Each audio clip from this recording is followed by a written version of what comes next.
Alright, so we're going to do commas with compound sentences today. Do you know what an independent clause is? Do we remember? A sentence that doesn't need another sentence to make it make sense. Correct. It's a sentence that can stand alone. You understand what it's saying. It doesn't need anything connecting to it for it to make sense. But what do you think a compound sentence is? Two sentences joined together by a comma and a variable. A variable. There's another word for it called fanboy. Do you remember hearing fanboy? Because last hour I thought it was like a fangirl, but a boy version. And they were going crazy. So, do any of you remember any of the fanboys? Like, can you tell me what S stands for?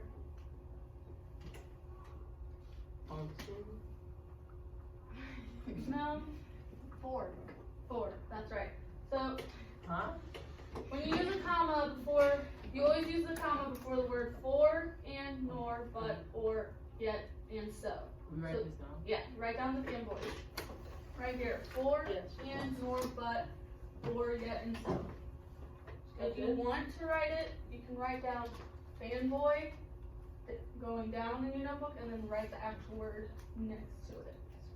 That way it makes sense when you look at it and you're just not like, what is this gibberish? Now I don't want you writing everything that's on here, and if you feel like you need to write everything, paraphrase it so that it's not taking up so much time. But however, when an independent clause is very short, commas do not need to go before the words and, but, or, so you can take it away, and you can have sentences that have and, but, and or connecting them, but you don't always need that comma. But you always need it if you use the word nor, for, so, and yet. Does that make sense? I would make a note where you wrote fanboys next to nor, for, so, and yet, saying that you always need a comma. That way you remember. Wait, so or, but, and don't mean commas always? Yeah, so and, but, and or don't always need a comma. But the last for, nor, for, so, and yet, they always need a comma before them. If you don't use it, then it's grammatically incorrect.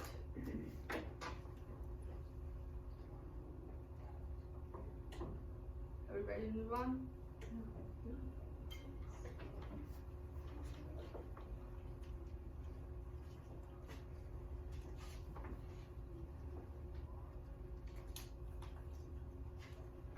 I'm going to move on so we can do the examples.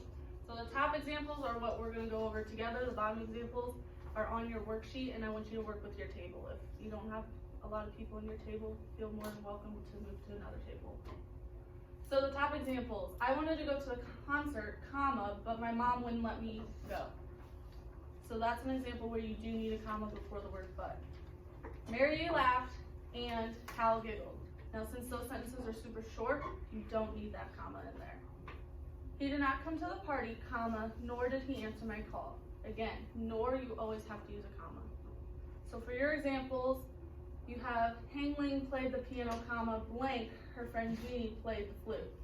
The wind soon died down, comma, blank, the rain continued for several more hours. So I'm going to give you a few seconds to choose which fanboy you think would go in those blanks. For the first one, there's two options that really work, so. Hang on. The piano. And but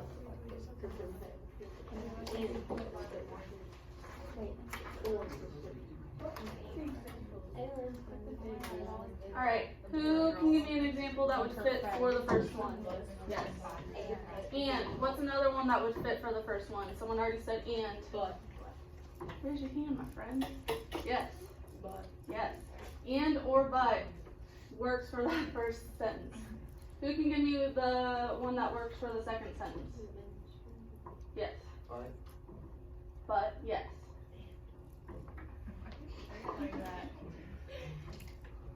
So, don't be misled by a simple sentence with a compound verb. A simple sentence has only one independent clause as opposed to two being connected. So the first example is a simple sentence with a compound verb. Anita runs 5 miles every day and lifts weights 3 times a week. Now, what is the verb in that sentence? It's actually 2. There's no wrong answer. Yes. Anita runs 5 miles and lifts weights. Which one is the verb out of what you just said? Lifts, Lifts is one of them. What's the other one? runs. Yes. Oh, So, then what's the noun? oh, Who's Anita. running? Very good. So for the compound sentence of that, it's Anita runs 5 miles every day, comma, and she lifts weights 3 times a week. So the first sentence, it's not telling you who is lifting weights. It's just an extra sentence, not giving you all the information. Whereas in the second one, you have that comma and you're adding she, so you know that that noun is still the same noun that's lifting. Does that make sense? Yes. So you have 2 independent clauses there, and we're connecting it, but also adding an extra noun. So now we're going to move on to commas with interrupters. We use a comma to offset non-essential participle phrases or subordinate clauses. Subordinate is also known as dependent versus independent.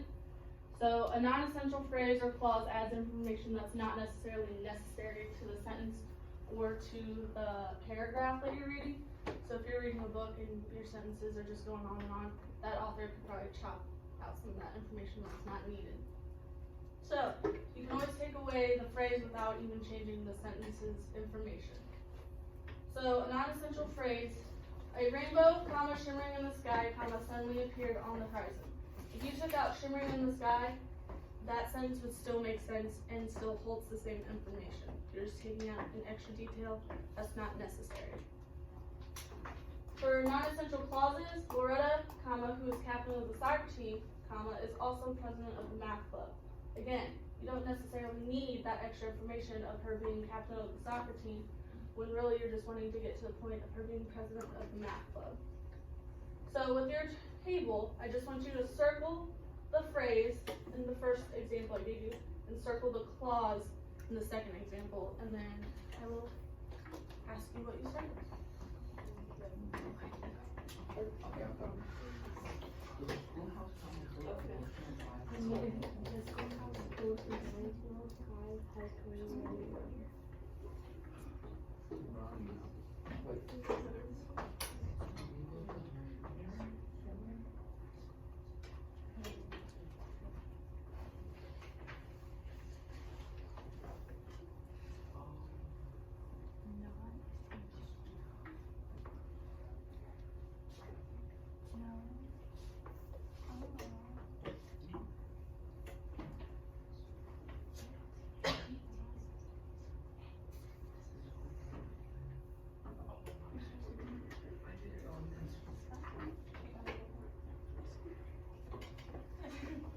So, can anyone tell me what you circled for the first one?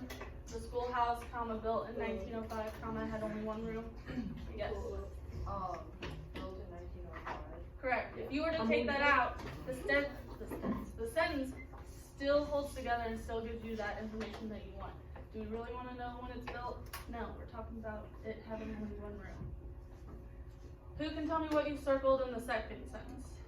Me. Yes. In the 1870s.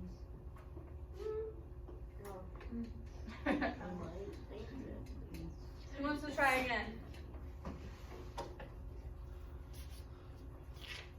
No one? I'll give you another second to work on that one. You should have read the number.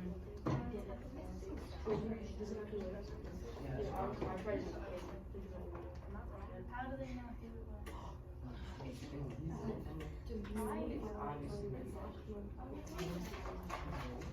Or which house that I think needs for tissue? This? Yeah, okay. So you had it correct. You said yes or so. Because you had it. What just happened? I don't know. Oh, no, I don't know. So you also had one. Oh, yeah. So I was correct the whole time. I'm yeah. Alright, who wants to take a second go at the second sentence? It's a little tricky. I know. Do you want to take a go?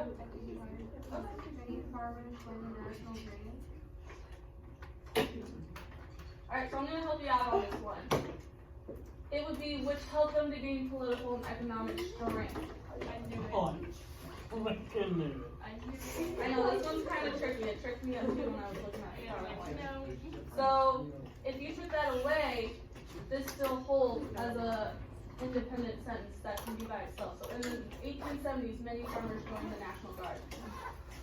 This itself is another sentence that you don't need to add on to that. Does that make sense? What? The last section of the sentence. Yes. Do we understand? Yep. Are we ready to move on then? Okay. So, you don't have to set off an essential phrase or clause. You just need a phrase or clause that tells you which one. And it cannot be taken away without changing the meaning. So this one, an example of an essential phrase, the students trying out for the team assembled in the gym. What students? If you were to take away students, would that sentence make any sense? No. So you need it. An example of essential clause, the dancer who won the award was not there to accept her prize. Which dancer? The dancer. Who's the dancer?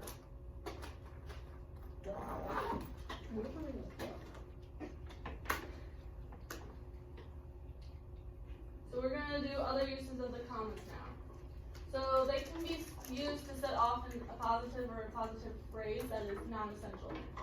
And a positive is a noun or pronoun used to explain or identify another noun or pronoun. Whereas an appositive phrase is made up of the appositive and its modifiers.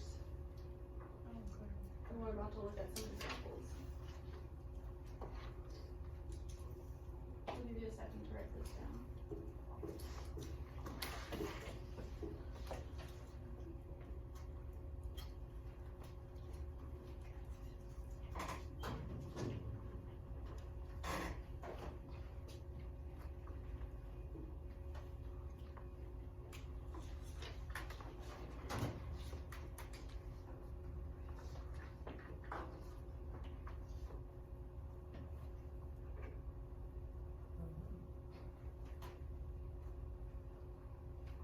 Alright, are we ready to move on? No. Alright, I'll give you another moment. Again, you just need to paraphrase whatever you want to write down. You don't have to write it word for word.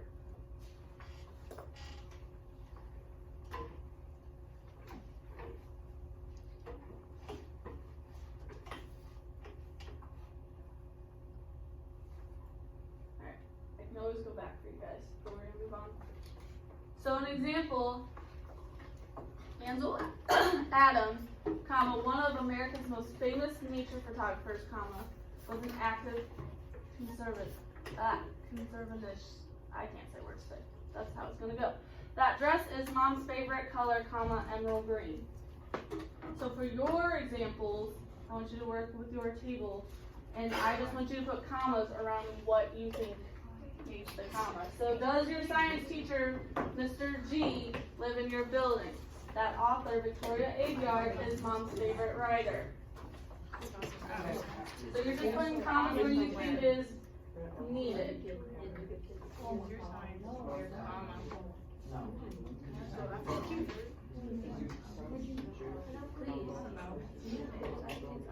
And you can use more than one comma in these sentences, guys.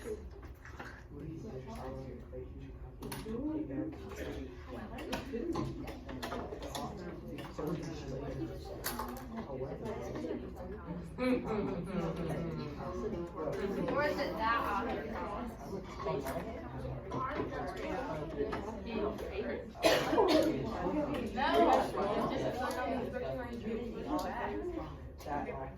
Alright, who can tell me in the first sentence where you would put the commas?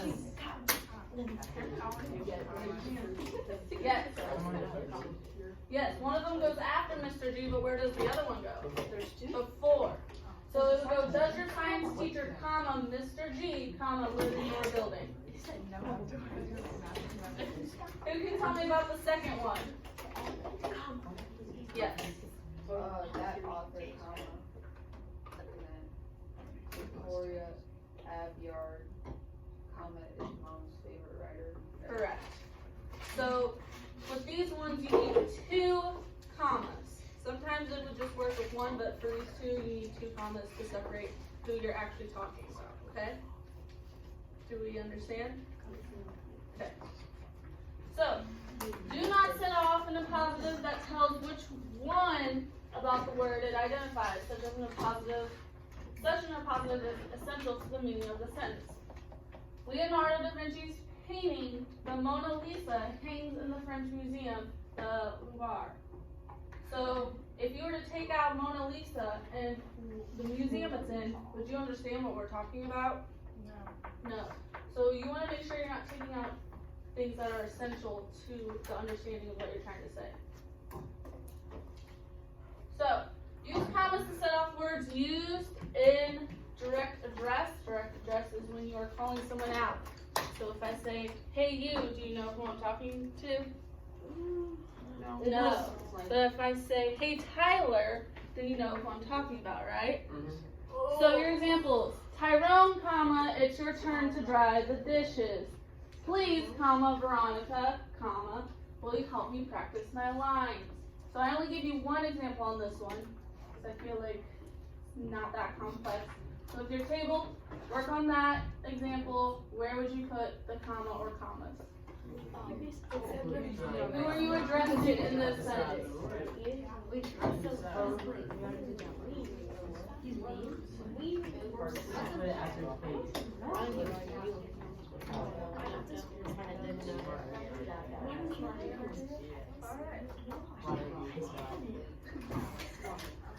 you tell her thank you?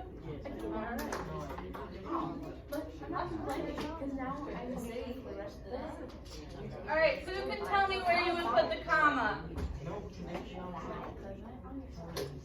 Or commas? Yes.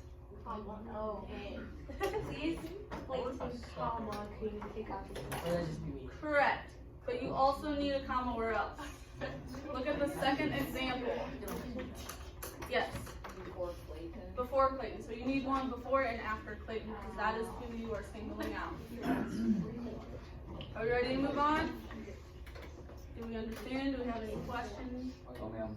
Oh, ma'am. I'm not that old, sir. Don't call me ma'am. Alright, use commas to set off a parenthetical expression, which is a side remark that adds information or relates the ideas. Some common parenthetical expressions include, by the way, for example, however, I think, and to tell you the truth. So your example is, Randy explained, comma, of course, comma, why he was so late. The other one is, on the other hand, comma, do you ever want to go to the movies? The example I want you to work on is, Parker was late, however, he has a pass. Where would you put the commas for this one?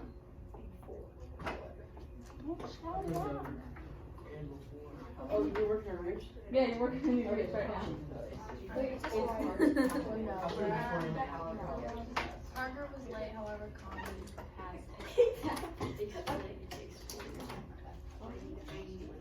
Alright, who can tell me where you would put commas in this sentence? Tyler? Can you tell me? Can you say that loud enough so everyone can hear? Come on, Tyler. Before and after, however. Correct. You want your commas before, however, and after, however. Kind of like in the first example when it says Randy explained, comma, of course, comma, why he was so late. You would do the same with however. Sometimes with however though, you put a colon before it. But for right now, we're just going to talk about commas. I believe that is the last slide. So I am going to, but I'm going to give you your exit ticket. On the exit ticket, you're just placing commas. We're not doing anything super crazy. Please write your name, the hour, and turn it into me before you walk out that door.